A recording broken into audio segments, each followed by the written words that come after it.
todo o sistema de segurança pública ativo em relação a isso, logicamente, né? Você vai ter um monitoramento das facções, você vai ter um monitoramento das lideranças, você vai ter uma extradição deles, né? Você vai ter que tirar eles do Rio de Janeiro, vai para o Presídio Federal, vai para outro lugar, porque eles não podem ficar aqui no Rio de Janeiro, você tem que ter essa situação. Aliás, essa é uma das coisas que eu mais contesto, Pimentel, é exatamente isso. A Lei de Execuções Penais, o Código Penal, o Processo Penal e o Estatuto do Menor e Adolescente são 4 leis que têm que ser modernizadas e transformadas urgente, porque você não vai conseguir ter uma segurança pública decente se você não alterar esses 4 institutos.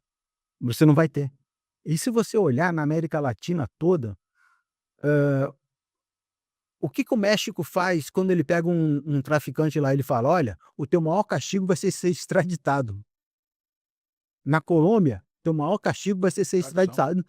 Pô, e aí você não consegue espera aí, você não consegue ter um estatuto, uma lei que consiga Man reprimir aquele manter o cara, cara preso. manter o cara preso, porque você tem medo de dar uma prisão perpétua, Os velo você tem medo de dar uma prisão, uma pena de morte? Espera aí, Tu ficou no 19 quanto tempo, cara, em Copacabana? eu fiquei 96 a 98. Até o curso de operações especiais? Não, não, Não, até né. 99, Aí 99. depois tu foi pra onde? Fui para o 4º Batalhão. Tô te perguntando isso por quê? Se você foi aspirante no 19º, tu realizou operações do Pavão pra Bonzinho, tu realizou operações do Tabajara, Tabajara, tu re e do Cantagalo. Chapada do Cantagalo, Verde. com certeza. Cantagalo, inclusive, eu esbarrei contigo no Cantagalo uma vez numa operação. Você realizou várias operações ali. A primeira prisão que você fez como aspirante no Cantagalo, no Pavão ou no Tabajara, a primeira prisão que você fez como aspirante de um cara de fuzil, antes que você fosse transferido, o cara já estava na rua de novo, porque era 1/6 da pena, sem mudança de regime. Ou seja, é bem provável que você no 19º, comandando o GAT lá do 19º, você tenha prendido o mesmo bandido de fuzil, da mesma facção, mais de 2 ou quem sabe até 3 vezes na tua gestão lá. Comandava a companhia lá, tu era o quê do Sim, sim. batalhão? Tu devia ser Eu fui P2 aí no tu era 10º, P2, então P2. era você, Chagas, era Chagas Caveira também, o Sim, Chaguinho, né. Chaguinho. E lá tinha um time bom da porra, né, Dario também, Dario estava lá também. depois passou para Delegado delegado federal. federal. Era uma turma boa aquele batalhão. Bem provável que vocês tenham, mais de uma vez, prendido o mesmo bandido. No BOPE a gente não tinha essa experiência, que a gente operava em várias favelas, Sim, sim. e a gente não conectava com esses caras. Mas eu conto no podcast, eu contei para você uma vez de um bandido chamado Amendoim, que nós prendemos no Falé, e poucos meses depois eu estava na praia e o Bruno Caveira estava do plantão no BOPE de oficial de dia, e eu liguei pro Bruno e falei: "Bruno, não tô acreditando, o cara tá do meu lado na praia, meu irmão". Bruno depois foi servindo 12, né. Isso, isso. Gente boa ele, hein, cara. Tá do teu lado tá ajudando ele, o Bruno Caveira, o Ele tá lá pra Niterói, ele tá ele é jiu-jitsu, né, faixa jiu-jiteiro. preta, e tal. Aí eu liguei pro Bruno, falou: "Pimentel, vou consultar aqui", o Bruno me retornou: "Pimentel, o cara tá de rua, meu irmão, o cara rodou com fuzil, com parafal, no Falé, que o cara estava de rua, né, cara condenado. Então o que você tá falando aqui pra mim não é de Código Penal nem processo penal, tu tá falando pra mim de lei de execuções São penais, penais. que é a lei que mais nos atrapalha hoje, que eu sou justo em dizer que é uma lei do governo Figueiredo, tá, que é do ministro Ibrahim Abiá, que é o de 1983, né. Então quando eu pergunto para um colega operador da lei: "Qual é aquela lei que a gente tem que mexer ontem?", o cara diz: "É a LEP", Olha, né. Concorda com essa beleza. porra, não? Sim, sim. Código Penal a gente pode mexer, mas, como a gente vai mas mexe daqui a 6 meses, aquela lei pra gente mexer ontem. Não, não, é Lei de Execuções Penais e o Estatuto da Criança e do Adolescente, que está totalmente defasado. Sim. São leis que necessitam e a sociedade grita para uma modernização Do ECA. do ECA. E isso, a próxima legislatura federal dos deputados e senadores, eles vão ter que debater isso seriamente, porque você não vai conseguir implantar. O Brasil é gigante, não é como nos Estados Unidos, né, que cada estado tem a sua legislação. Aqui é uma legislação única federal e é uma outra aberração também que nós temos aqui, porque o comportamento da sociedade do Amazonas é diferente da de São Paulo. Hum. A de São Paulo é diferente de Pernambuco, que é diferente do Rio Grande do Sul. Então, aqui você padroniza tudo. E aí você não consegue gerar justiça para ninguém. Esse é um problema muito sério que nós temos, que é o ente federado. Mas isso é um assunto. Mas acaba não atendendo ninguém, né? Exatamente. Agora, Você tenta botar no papel uma coisa bonita e não atende à sociedade. E agora a sociedade está cobrando para que isso seja revisto. e uma questão que muito me preocupa no Rio de Janeiro, ao longo dos últimos 5 anos, eu ganhei notoriedade aí em rede social por tanto falar mal da Alerj, tá? Virou um exercício meu falar mal da Alerj. A Alerj agora deu um título de persona não grata pro Porchat, e não deu para mim, mas eu falo mal da Alerj todo dia, né? Eu falo mal da Alerj em função de um histórico, não baseado em achismo, em função de um histórico. Nós tivemos 11 deputados presos, tivemos várias, crises éticas na Alerj, e aí eu coloco para você, antes de você estar sentado aqui estava o candidato a deputado federal Cury, pré-candidato, né, delegado Felipe Cury, e ele falou para mim: "Pô, Pimentel, eu prendi o TH 2 vezes. O TH Joias, candidato eleito com 15 mil votos, né, suplente na verdade, né, foi preso pelo delegado Felipe Cury 2 vezes. Busnello, com a Alerj que está lá hoje, todo esse teu sonho aí é viável ou ele passa a ser uma uma uma pretensão sua tola? Porque como é que um governador de estado pode tocar esse estado com uma assembleia legislativa do jeito que tá, irmão?" Assim, o conceito ético é que tem que te basear. Não Uhum, adianta. uhum. Não adianta você. É qual o negócio, né? Você bota a tropa em forma, olha para a tropa e você daí coloca lá. Mas se você não tiver ética, não vai ter ressonância.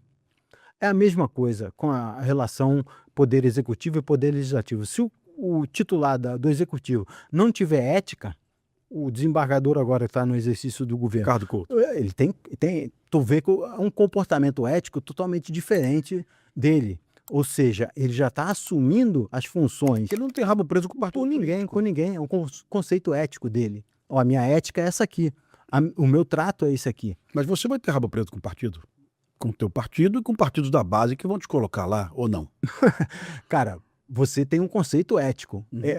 ideias, propósitos e ideais, né. Tá. Então você não consegue fazer nada se você não tiver ideias, ideais e propósitos. Então Aí o Missão chega você ao executivo do Rio de Janeiro. sim. Pode acontecer, é bastante razoável. Aí chega os 7, 8 partidos que te apoiaram no segundo turno, ou no Uhum. primeiro. Busnello, eu quero a Secretaria de Educação, eu quero a Secretaria de Saúde, eu quero a Secretaria de Meio Ambiente, eu Você quero a vai Secretaria de Transporte. você vai ter. Só que eu vou ter a ética de cobrar. Uhum. Eu vou ter a capacidade de cobrar, de dizer o que eu quero, de dizer como é que vai fazer, do jeito que é. Quem vai comandar sou eu. Aquilo não vai virar um feudo do partido. Não, aquilo ali não vai virar um cabide de emprego e nem vai virar um feudo do partido tal, do deputado tal. Não é nem do partido, é do deputado tal, do fulano de tal. Não, não existe isso. Existe uma relação institucional que você tem que ter com o poder legislativo, e isso é normal da democracia. Todos os países que você vê de uma democracia forte, há esse diálogo entre os poderes. No entanto, você tem que ter o conceito ético de ideias, ideais e propósitos que tem que ver aquilo ali. Eu não estou ali para ser governador para o deputado fulano de tal mandar em mim. Mas, Busnello, o Rio de Janeiro está funcionando hoje justamente em função dessa ruptura. O Ricardo Couto não tem que dar satisfação ao MDB, não tem que dar satisfação ao PL. Sim, Ele está chegando na secretaria, olha, pode ter 1000 cargos de fantasma aí, tira. manda todo mundo embora. É isso aí. Ele pegou o INEA, que é o Instituto do Meio Ambiente Estadual, Sim, sim. e colocou uma pessoa técnica no INEA, né? Aham. Pela primeira vez tem um quadro técnico no INEA. Tudo isso, toda essa transformação do Rio de Janeiro está acontecendo em função de um ser não político tomando conta do governo estadual. Será que o Rio de Janeiro não precisa de Político partidário, né? político partidário? Sério. Político Exato, partidário. exato, exato, É. exato. No mundo real, o camarada consegue adotar essa mesma ação no Guanabara? Eu não conheço Guanabara, não frequentei Guanabara. Eu e você tivemos uma coisa interessante na polícia. Nos meus 13 anos de polícia, eu nunca servi em gabinete. Você também não, né? Uhum. A gente sempre foi rua, rua e rua, né? Mas a gente ouve falar, né, das pressões, daquela coisa. Tu tá preparado para essa porra, irmão? Assim, de. Muito. Não é pouco. A coisa que eu mais penso é exatamente essa relação que você pode ter. Se o cara vem dizer para você, olha, eu tenho o projeto tal na Alerj, vou apresentar o projeto tal que vai beneficiar o Estado nisso, eu vou apoiar. Vai ter o apoio. Se o cara trouxer qualquer coisa que venha beneficiar o Estado do Rio de Janeiro, ele vai ter o nosso apoio. Ele vai ter o meu apoio. Agora, ele não vai ter, assim, aquele negócio de a gente sentar na mesa e vamos dividir o bolo. Isso não vai ter. Isso não vai acontecer. Isso não pode acontecer. É uma coisa que você tem que negar e que você tem que ter a hombridade de olhar na cara dele e falar que não. Sim. E se for o caso, você até sacaneia o cara. Vai no MP, faz um inquérito e destrói o cara. Porque você tem um mecanismo para você banalizar, para você tirar a banalização desse tipo de conduta. Quando o primeiro tomar na cabeça ali, o segundo não faz. O segundo não faz. Porque eles correm, é que nem rato. Você bate o pé, sai fora. Sim. Quando o primeiro tomar na cabeça, opa. Eu tenho essa preocupação e eu vou... Só para dizer, teve um governador que ele até tentou grampear os caras para poder barganhar. Acabou sendo, não vou falar não. Sim. Mas, porra, o cara tentou barganhar isso. Eu não vou barganhar. Se tiver que bater na cabeça do cara vier me chantagear, MP, aqui, tá acontecendo isso aqui. Acabou. Mas eu não vou dar o nome do governador também, mas a história recente do Rio de Janeiro, você procura saber quem foi. Mas eu percebo que muitos governadores que passaram pelo Rio de Janeiro nos últimos anos, os que foram presos, os que não foram presos também, nenhum deles na campanha majoritária olhou para a televisão e disse, olha, o Rio de Janeiro é ingovernável e para governar esse estado eu preciso que vocês votem nos estaduais do meu partido ou pelo menos da minha coligação, né? Porque o Rio de Janeiro reproduz no estado o que o governo federal reproduz em Brasília. É aquele presidencialismo de coalizão, né? Sim. É governar com 48 partidos políticos, criando secretaria para todo mundo, né? Porque senão você não consegue passar nada na casa legislativa. Você fica todo travado. Na verdade, está acontecendo no Brasil como todo, até nas prefeituras isso acontece também, né? Muito. Então, a falta que eu percebo... Hoje as prefeituras são refém das emendas parlamentares, né? Que o parlamentar hoje está mandando nos municípios mais do que os prefeitos. Aí o parlamentar tem direito à emenda, então ele se torna elegível para sempre, né? E se ele tem dinheiro, então fica pouco ética. Currais eleitorais. Exato. É difícil ser deputado no Brasil hoje.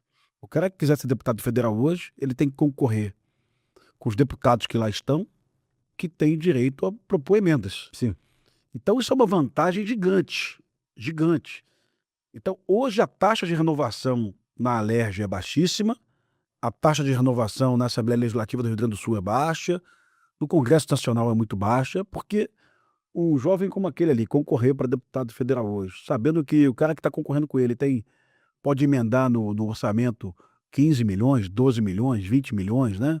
Se for emenda secreta 70 milhões, 80 milhões, Sim. Como é que você vai concorrer? E aí como é que você vai governar se você tem que governar com os mesmos que lá estão hoje?